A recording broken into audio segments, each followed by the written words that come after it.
여러분 가장 먼저 우리가 알아야 될 부분, 모세오경이라고 하죠. 모세오경은 창세기, 출애굽기, 레위기, 민수기, 신명기, 이것을 모세오경이라고 얘기를 합니다.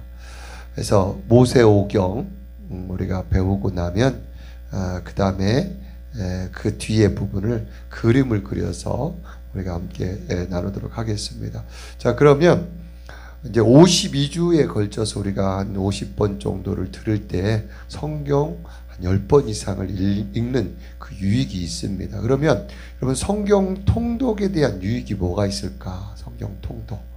여러분 조각조각 읽으면 물론 그거의 은혜도 되긴 하지만 우리가 성경을 통독한다라고 하는 것은 처음부터 끝까지 쭉 그냥 읽어 나가는 것이 있잖아요. 그래서 지금 이 성경 통독도 그 흐름 속에서 부분 우리가 계속 맞춰 나가는 건데, 첫 번째 유익은 하나님의 마음을 알 수가 있어요.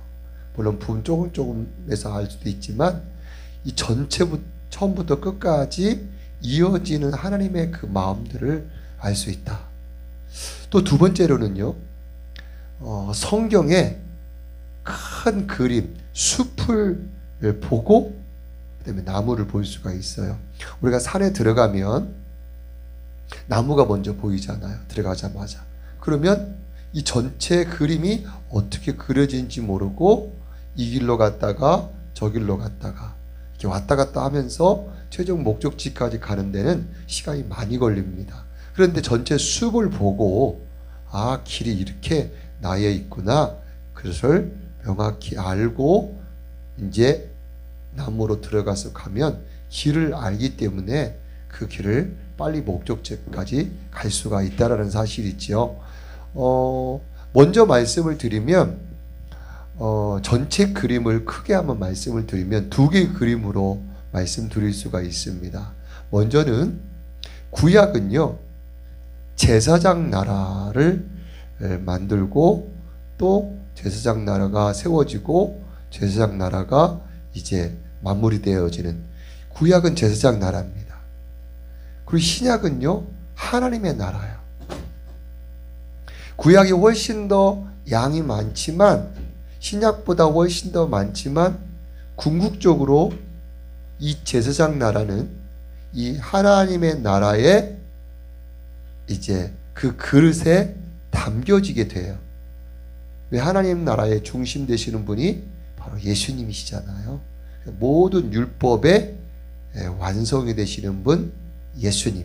이 예수님이 하나님 나라의 주인이시니까 이 제사장 나라를 하나님이 세우시고 이 제사장 나라를 이 하나님의 나라에 이렇게 이제 푹 그릇에 담그신다. 이 큰 그림을 가지고 우리가 쭉 나아가면 돼요. 그래서 모세오경은 이 제사장 나라를 이제 어떻게 세워갈 것인가에 대해서 말씀을 합니다.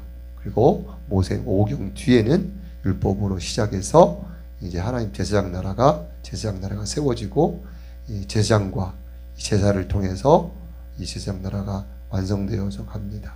그 중에 핵심 인물 다윗은 왕권에 있으면서 왕의 자리가 있으면서 그 제사장 나라에 정말로 헌신해서 제사장 나라의 모습을 잘 형성했던 사람이죠. 그래서 하나님 여호와, 나는 주의 종이오니, 왕인데 나는 주의 종이오니 라고 하면서 제사장 나라의 모습을 아름답게 이루어갔죠. 그 제사장 나라를 이루어갈 때는요, 이스라엘에서 전무후무하게 가장 넓은 영토와 그 안에 가장 아름다운 모습들이 형성이 된 거죠. 다윗 왕 때 가장 태평성대를 누렸잖아요.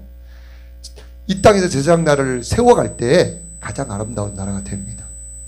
하나님 나라가 이 땅에 이루어질 때 가장 아름다운 나라가 되는 것이죠. 자, 그러면 우리가 이 모세오경의 첫 부분, 우리가 이제 큰 그림을 이렇게 그려가면 됩니다.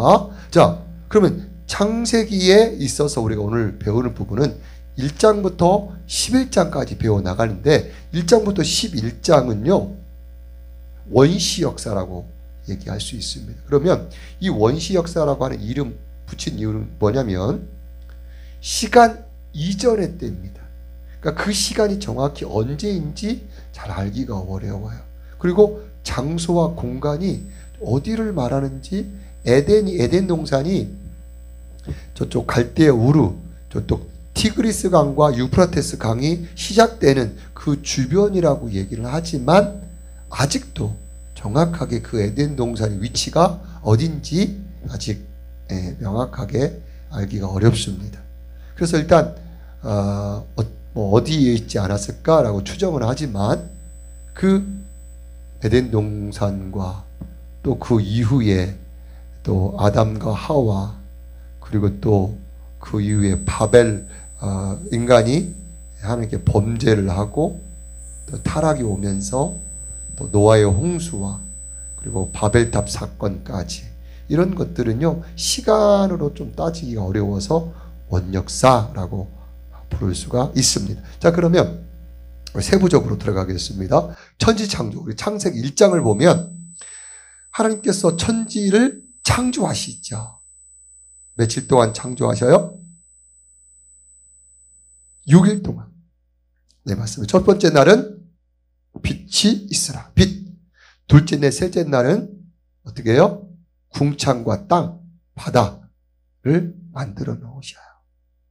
그리고 넷째 날은 이 궁창과 궁창에 담겨질 해달별을 만들어 놓으세요.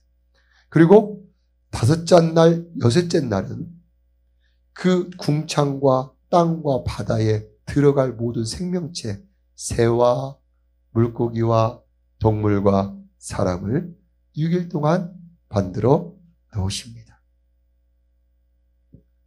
여러분, 우리가 저와 여러분이 시골길을 밤에 불빛이 별로 없는 시골길을 밤에 다녀보면서 하늘을 이렇게 한번 본 적이 있으세요? 뉴햄프셔는 좀 도시인지 아니면 이렇게 좀 시골인지 잘 모르겠지만 도시입니까? 저쪽 그쪽 한쪽 사이드에 가면 이렇게 이제 불빛이 많이 없는 곳에서 밤하늘을 볼 때 어때요? 그 밤하늘이 막 별이 막 쏟아지듯이 그런 적이 있나요? 저는 대통령 와서 몇 번 본 적이 있어요. 기억이 나는데 거기에서 그걸 보면 와우, 저렇게 아름다울 수가. 그 느끼면서 저것을 만드신 누군가, 천지를 만드신 누군가가 계시겠다라고 생각을 합니다. 마찬가지로 마치 이런 것과 같죠. 여러분이 예술작품을 보면, 저 뒤에도 예술작품인데 딱 보면 저걸 만든 사람이 누굴까? 생각을 하게 되죠. 모든 예술작품을 보면 그걸 만든 사람이 있는 것처럼 천지 만물을 만드신 누군가, 바로 하나님, 천지창조 대신 하나님을 생각해 보는 것이죠. 그 하나님이 6일 동안 이 모든 것을 만드셨어요. 그리고 만드시고 나서 이것을 보시고 어떻게 여겼어요? 영어로는 그 히브리어는 매우 좋았더라. 그런데 여러분, 다 모든 것을 만드시고 좋았더라 그랬는데 사람을 만드시고 나서는 심히 좋았더라라고 말씀합니다. 하나님께서 모든 것을 사람에게 다 주셨어요. 주시고 나서도 그것을 기뻐하셨어요. 주시고 나서 기뻐해요. 이거 바로 사람과 좀 차이점인데, 사람은요, 무언가를 주면서도 사람도 나중에 나 주겠지? 그런 마음이 좀 있어요. 그냥 무조건 주면 좋은데 사람에게는 좀 그게 좀 어려운 것 같아요. 하나님은 주시고 또 주시고 또 주시면서도 좋으신 거, 그것이 이게 하나님과 사람과의 차이인 것 같아요. 복을 주시고도 또 다 만들어 주시고도 사람에게 다 주시고도 그것을 기뻐하시는 분이 하나님이시고, 저와 여러분을 만들어 놓으시고 정말 하나님 기뻐하시는 줄 믿으시기 바랍니다. 예. 근데 내가 슬퍼할 필요 없어요. 나 짜증날 필요 없어요. 불평불만할 필요 없어요. 하나님이 나를 만들어 놓으시고 이 모습 이대로를 좋아하시는데 하나님 나 왜 이렇게 만들어 놓으셨어요? 그러면 안 돼. 하나님의 작품을 가지고 내가 이것밖에 이렇게 하면 안 돼. 하나님 앞에 감사. 할렐루야. 네, 그렇게 하시는 거예요. 자, 그러면 이제 7일째 되는 날은 모든 것을 만드시고 쉬시면서 감상하여 쉬셨어요. 제 7일째 쉬셨습니다. 네, 저도 쉬라고 그러네요. 자, 이제 창세기 2장, 3장으로 넘어갑니다. 자, 그런데 하나님은 에덴 동산을 만드시고 거처를 만드셔서 이 아담과 하와가 그곳에 정말로 편안하게 살기를 원하셨어요. 그런데 하나님은 동산 모든 나무의 실과는 너희가 임의로 먹되 자유로 먹되 동산 중앙에 있는 선악과는 따먹지 말라. 먹는 날엔 정령 죽으리라 라고 말씀하셔요. 여러분, 에덴 동산의 모든 나무의 실과는 자유롭게 먹으라. 이거는 정말로 자유를 주신 거죠. 자유의지, 자유 주시는 거죠. 그런데 동산 중앙에 있는 선악과는 따먹지 말라라고 하는 것은 무엇을 의미할까? 그것은 바로 너희는 내가 만든 피조물이다. 그리고 나는 창조주다라는 것을 구분해 주기 위해서. 그리고 너희는 피조물이기 때문에 하나님 앞에 순종하는 삶을 살아야 된다. 이것은 먹지 말라라고 구분점을 하나 놓은 거죠. 그것조차 없으면 조물주나 피조물이나 무슨 차이가 있겠어요? 그래서 딱 세워 놓았죠. 세워 놓았는데 마귀가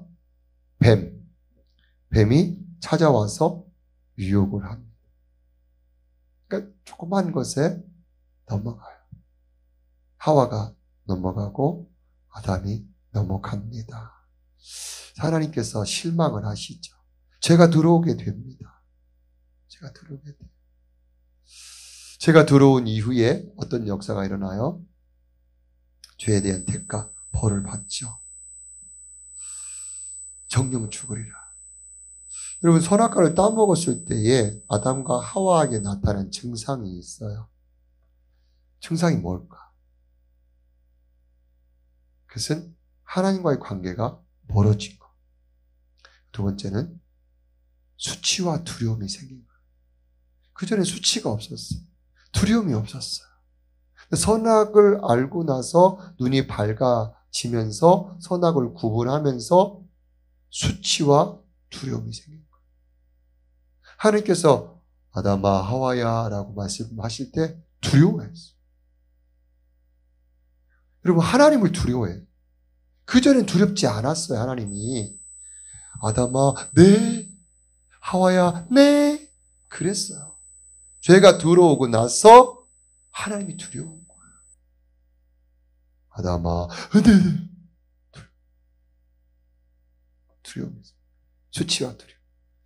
하나님은 수구에 땀을 흘려야만 이렇게 먹을 수 있는 그런 것 아담에게 주었고 여인에게는 해산의 고통을 주었죠. 하나님께서 죄를 벌하시지만 아담과 하와에게 가죽옷을 입히십니다.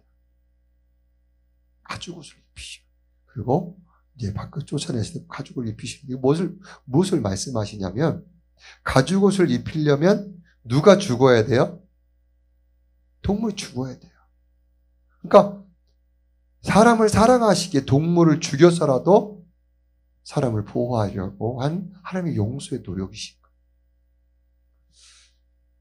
가죽옷을 입히시고 이제 처음 동물이 죽어가면서 그 옷으로 이제 가죽옷이 이제 사람에게 입혀지죠. 자, 4장 5장에 보면 가인과 아벨이 나옵니다. 아담과 하와의 첫 아들 가인이 출생합니다. 근데 이 가인은요, 범하지 말아야 할 죄를 범해요. 가인이 농사를 지어서 하나님께 제사를 드립니다. 그리고 아벨은, 자신의 동생 아벨은 양을 잡아서 하나님께 제사를 드려요. 그러면 뭐 똑같이 죄를 드렸으니까 뭐 별 문제가 되지 않잖아요. 그런데 하나님께서는 이 가인의 농사한 그 농사의 제사를 받지 않으시고 이 아벨의 피의 제사를 받으셔요. 그러니까 가인으로서는 열받는 거죠. 왜 하나님은 차별하나? 왜 죄는 받으시고 나는 안 받아? 막 미움이 싹트기, 아벨에 대한 미움이 싹트기 시작합니다. 하나님께서 받으시는 제사로 그러면 자신이 바꿔야 되는데 자신은 자기 거를 그냥 끝까지 드리면서 죄를 미워하는, 동생을 미워하는 거예요. 미움이 증오로 바뀝니다. 죄만 받으시니까 열받습니다. 증오로 바뀌어요. 나중에 아벨이 들에 혼자 있을 때 그 아벨을 쳐 죽입니다. 하나님이 이 가인을 부르세요. 가인아, 아벨이 어디 있느냐? 에? 하나님, 제가 무슨 뭐 아벨 지키는 사람입니까?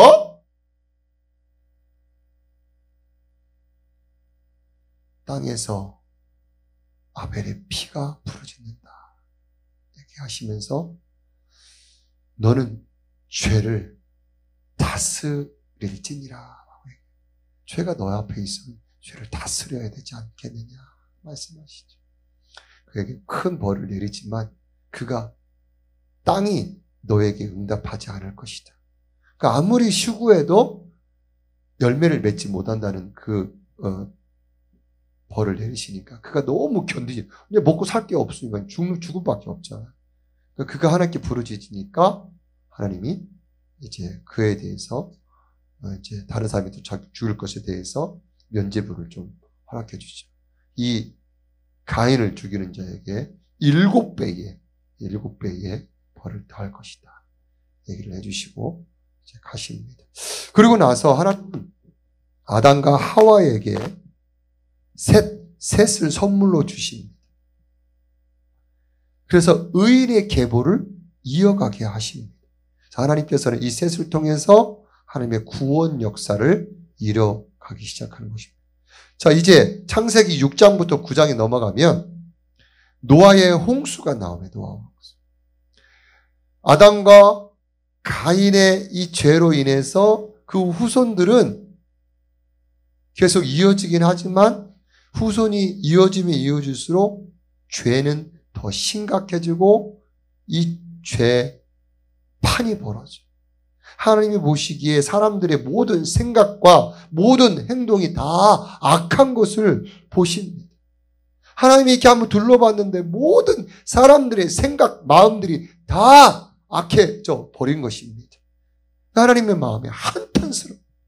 하나님 사람 지으신 것을 한탄하고 하나님께서 은혜를 베푸셔서 그 중에 노아를 선택하십니다.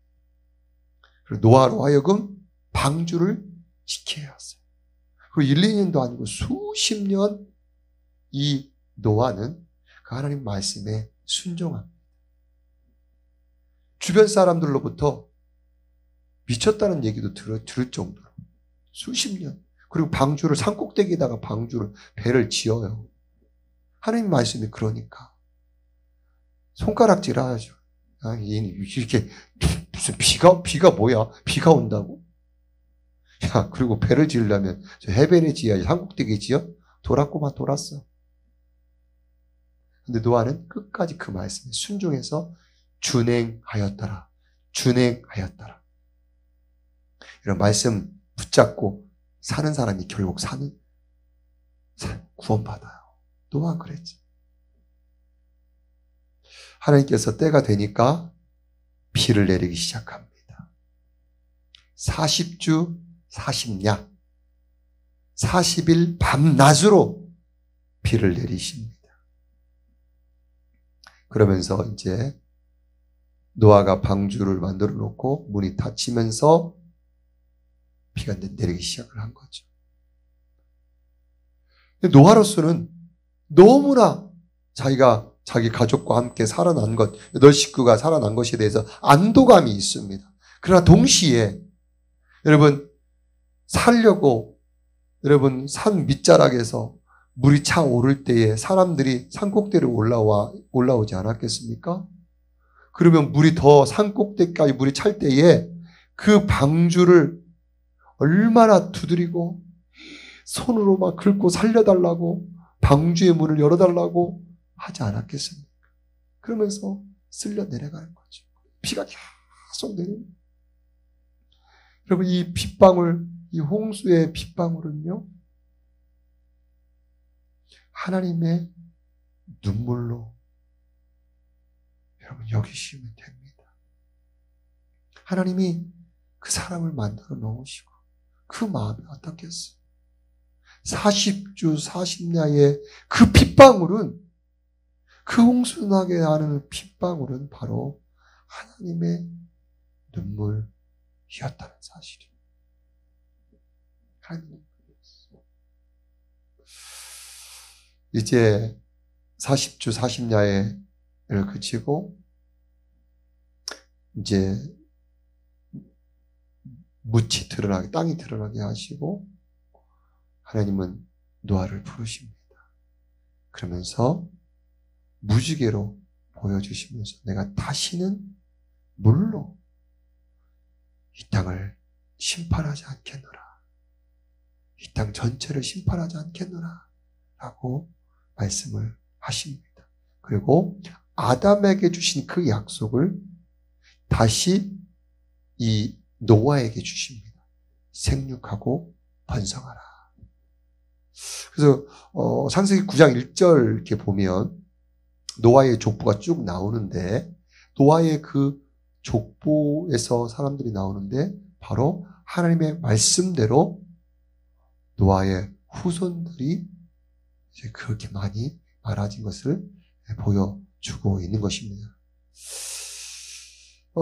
창세기 10장에 보면 그 약속의 성취, 즉 노아의 하나님의 약속, 생육하고 번성하여 땅에 충만하라, 이 아브라함에게 주셨던 약속을 노아에게도 주시는데, 그 약속이 창세기 10장에 보면 이렇게 그들의 족보들이 나오기 때문에 노아의 후손들이 약속대로 번창한 그 이름들이 나오게 되지요.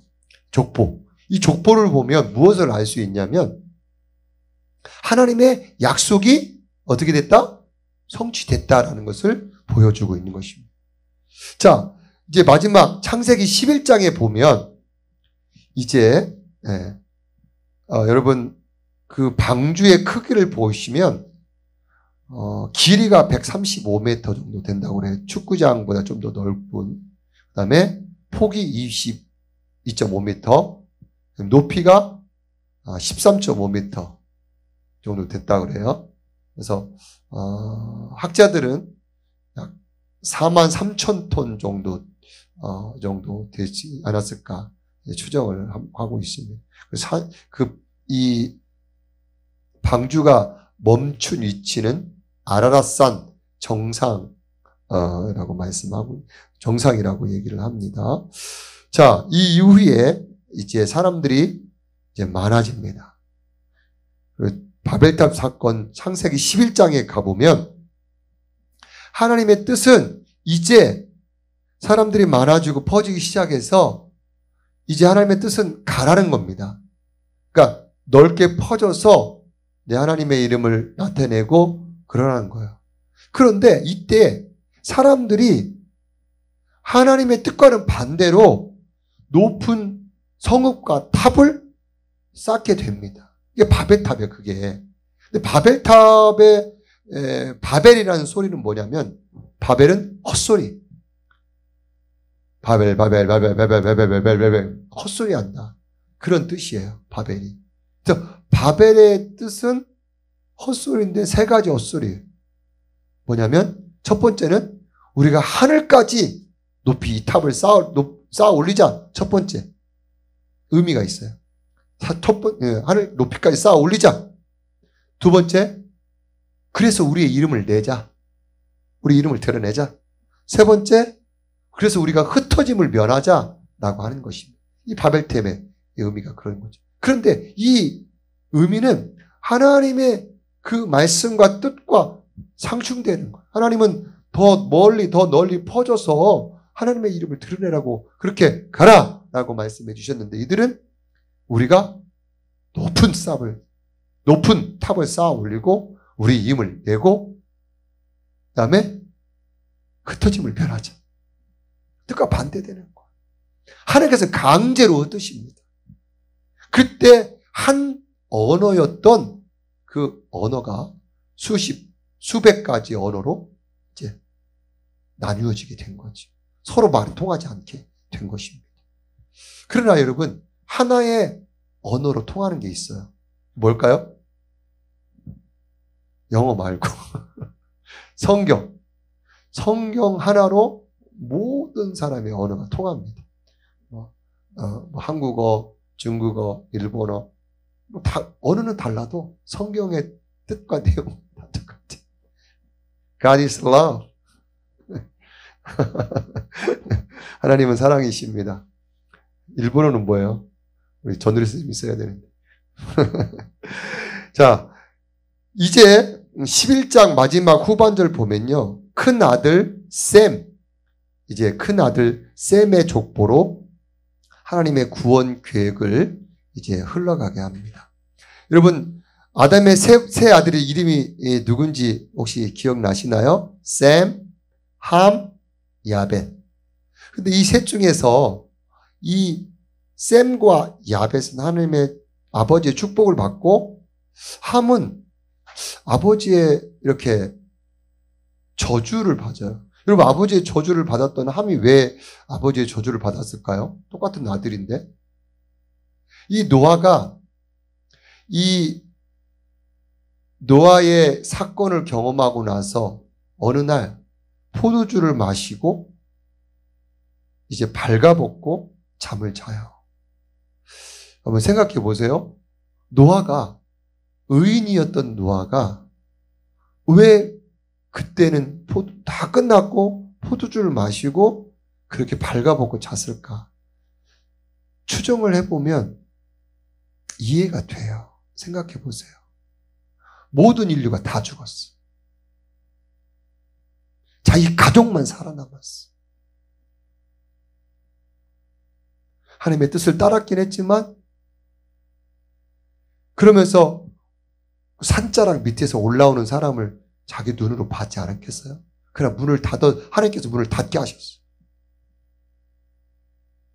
그럼 봤던 사람들이 어떻게 됐다는 얘기예요? 다 죽었어. 모든 생명체 다 죽었어. 그랜드 캐년의 밑자락 보면 거기가 이렇게 물고기 화석도 있고 이집트 사막의 큰 산 보면 거기에도 물고기 화석이 있어. 물고기 화석이 있을 만한 이유가 없는데 그것은 이제 홍수가 전 세계적으로 나타낸 증거일 수 있는 거죠. 아무튼 이 노아가 얼마나 괴로웠으면 이해가 되죠. 포도주를 마시고 그 모습을 발견했고 이렇게 잘 수밖에 없었던 이유를 그럴 수 있겠구나 생각이 들죠. 그런데 함이 가장 먼저 둘째 아들 함이 그 모습을 봤어요. 그러고 나서 사람들 앞에 야 아버지가 다 알리고 다녔어.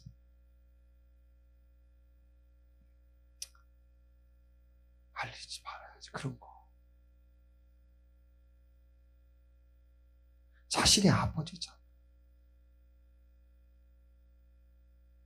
다 들은. 셈, 야벳은 뒷걸음 뒤쳐가지고 이불을 가지고 허물을 가려줘요.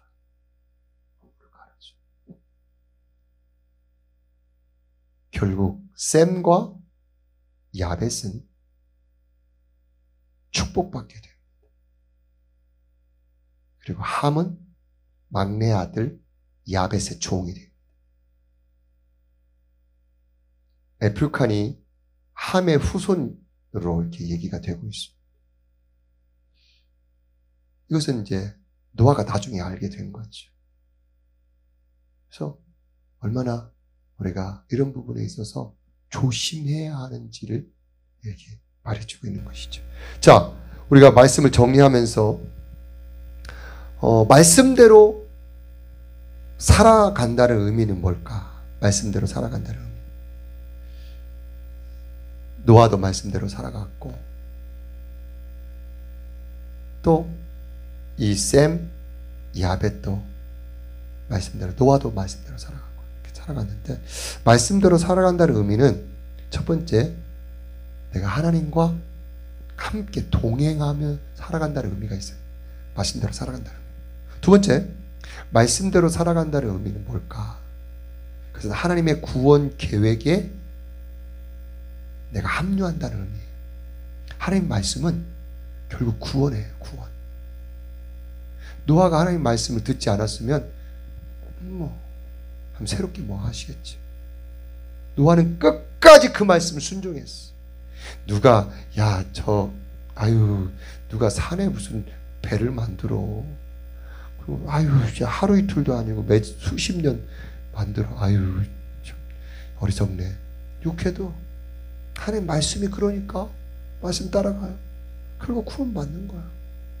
말씀 따라가는 사람이 구원 받습니다. 마지막 세 번째, 말씀을 따라간다는 의미는, 말씀대로 살아간다는 의미는 믿음의 세계로 들어가는 거예요. 하나님 나라의 삶을 이 땅 가운데 살아가는 거예요. 얼마나 멋져요. 말씀 지키는 것이 어렵지만 말씀 지키며 사는 것은요, 그가 지금 믿음의 세계, 하나님 나라의 삶을 지금 살고 있다는 증거입니다. 말씀대로 살아간다는 게 얼마나 귀중한지 몰라요. 그래서 하나님과 동행하고요, 그 사람은 구원 계획 속에 들어가고요, 그가 삶이 이 땅에 발을 딛고는 있지만 하나님 나라의 시민으로 지금 살아가고 있는 증거입니다. 저와 여러분이 말씀대로 살아가기를 이 첫 벽두 이 시간에 마음을 다시 한번 결단했으면 좋겠어요. 어떤 분에게 성령의 감동으로 말씀해 주실 수 있고요, 말씀을 읽을 때 하나님 감동으로 주실 수 있고요, 기도할 때 하나님께서 말씀해 주실 수 있어요. 나에게 말씀해 주시는 것은 내가 어떤 일이 있더라도 내가 순종하리라. 여러분, 마음의 결단을 내리세요. 내리세요. 하나님이 원치 않는 것은 내가 하지 않으리라. 내가 말씀대로만 살아가리라. 여러분, 오늘 말씀 마무리하면서 원역사, 시간과 장소를 명확하게 알 수 없지만, 그러나 이 성경의 흐름을 우리가 배웠고, 다음 주에는 이제 아브라함부터 족장의 시대, 족장사를 다음 주부터 배울 거예요. 여러분 기대하시고 다음 주에 만나 뵙겠습니다. 기도합니다. 하나님 감사합니다. 우리가 오늘 원역사를 배워가면서 어떻게 하나님 창조하시고, 또 아담이 타락이 이루어지고, 또 그 속에서 죄가 연결돼서 가인과 아벨, 또 죄가 역사가 일어나고, 이 역사 속에서 다시 하나님의 마음을 한탄케 하는 이 사람들에 대해서 하나님 홍수로 보내주시고, 홍수가 끝난 뒤에는 무지개를 통해서 다시 약속해 주시면서 다시는 물로 심판하지 않겠다고 약속하시고, 아담에게 주신 약속을 다시 해 주셨습니다. 땅에 생육하고 번성하여 땅에 충만하라. 그리고 또 바벨탑 사건까지 우리가 함께 보았습니다. 하나님의 말씀이 임할 때 온 천지 만물이 창조되었고, 하나님의 말씀이 임할 때 또 사람이 또 하나님의 형상대로 창조된 것을 바라보게 됩니다. 우리는 존재 자체가 하나님 말씀대로 살아가야 함에도 불구하고 죄가 들어와서 그 하나님에 대하여 대적하고 싶고, 내 마음대로 살고 싶고, 내가 원하는 대로 살고 싶은 것이 우리의 모습입니다. 오늘 다시 말씀대로 산다는 것이 무엇을 의미하는지 배웠습니다. 이 첫 해, 이 첫 또 벽두 이 시간에 하나님 말씀대로 다시 살기로 결단하게 도와 주시옵소서. 어떤 일이 있어도 내게 손해가 온다 할지라도 그 생명의 말씀, 나를 창조하신 하나님의 말씀, 그 말씀을 따라 살아갈 때 주님이 나와 동행해 주시고 구원의 계획 속에 들어가게 하시고 이 땅에 발을 딛고 있지만 하나님 나라를 내가 살아가는 그 사람임을 깨달아 주의 말씀이라면 순종하는 모든 예수마을 성도들 다 되어지게 축복하여 주시옵소서. 주께서 함께해 주실 것을 믿으며 다음 주에 또 족장 역사를 들어갑니다. 함께해 주옵소서. 예수님의 이름으로 기도했습니다. 아멘.